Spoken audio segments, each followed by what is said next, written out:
Okay, let's talk about something that hits close to home for so many of us. It's this cycle that millions of Americans are stuck in, and it can feel absolutely inescapable. But really understanding why so many people are living paycheck to paycheck, well, that's the first step to finding a way out. You know that feeling, right? The calendar page is about to flip, but your bank account balance, it's not moving. And you know the biggest bills of the month are just looming. It's a quiet dread so many people feel. So, let's put a face to this. Meet Maria. She opens her banking app, and this is what she sees. $47.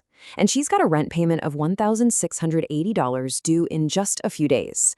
That single number tells a story of incredible pressure, a story lived by millions every single day. And here's the thing. Maria's situation, it's not some rare exception. It's quickly becoming the new American norm. Her story is the story of your neighbor, your coworker, or hey, maybe even the person you see in the mirror. I mean, just look at this. The scale of this is just staggering. 57%. According to data from 2025, that's more than half the country, just one unexpected bill away from total financial collapse. It's this quiet crisis unfolding in the majority of American homes. And this chart really shows you just how fragile things are. For 4 out of every 10 Americans, a single $1,000 emergency, the car breaks down, a surprise medical bill, that isn't just a little setback, it's a full-blown crisis. That is the razor-thin margin people are living on. So, the big question is, how on earth did we get here? Let's take a look at 3 huge systemic pressures that have basically trapped millions.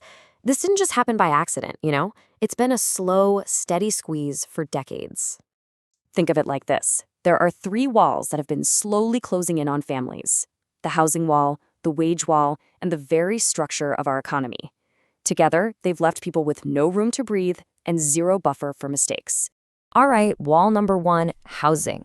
The costs have just spiraled out of control, turning the basic need for shelter into a luxury.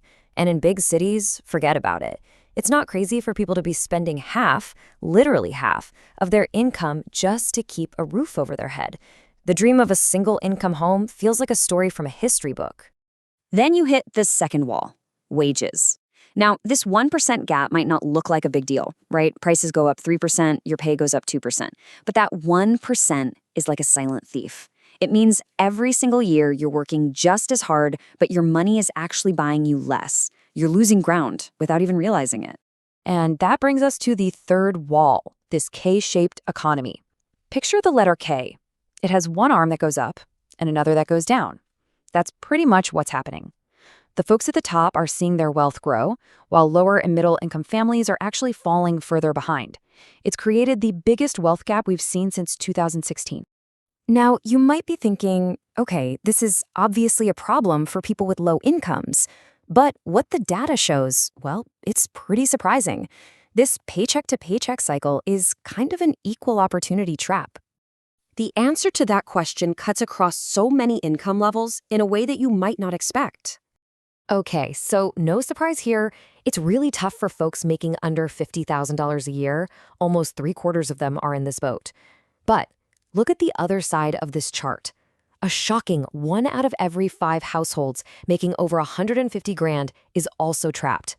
That's a huge number of high earners who still have nothing left at the end of the month. So what's going on? Well, there's a name for it: lifestyle creep. The crucial point here is that this cycle isn't just about the size of your paycheck. It's about the gap between what comes in and what goes out. As you earn more, the pressure to spend more on a nicer house, a better car, it all grows right along with it, and that gap stays stuck at 0. But, this financial stress, it doesn't just stay on a spreadsheet. It has a devastating and often totally invisible impact on our health, our sleep, our actual lives. Just listen to this. It's from a woman named Heather in Vermont. A recent Senate report found that for people like her, this constant, grinding financial stress isn't just a feeling. It's literally turning into chronic illness. The worry is actually making people sick. And Heather is not alone. These numbers, they're just brutal. This isn't just an economic crisis anymore. It's a public health emergency. When over half the country is worried every day and a third is losing sleep every night, That stress is literally shortening people's lives. That's a cost we just can't afford to ignore. Okay, so faced with all of this, what can we possibly do? The answer isn't simple, but it really has two critical parts that have to work together. First, we've got to be honest. These are huge systemic problems. They're rooted in policy.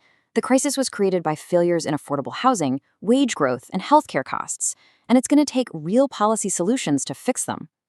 Our civic engagement is directly tied to our financial well-being.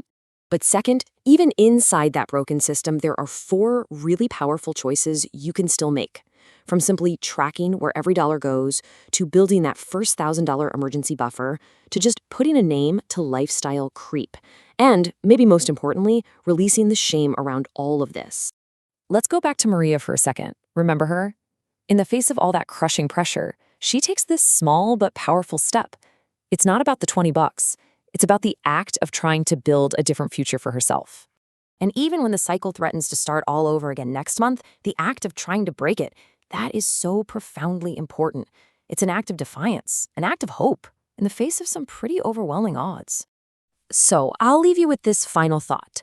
When more than half the country is struggling just to make ends meet, are we looking at a story of widespread individual failure? Or is this a sign of a system that is failing its people?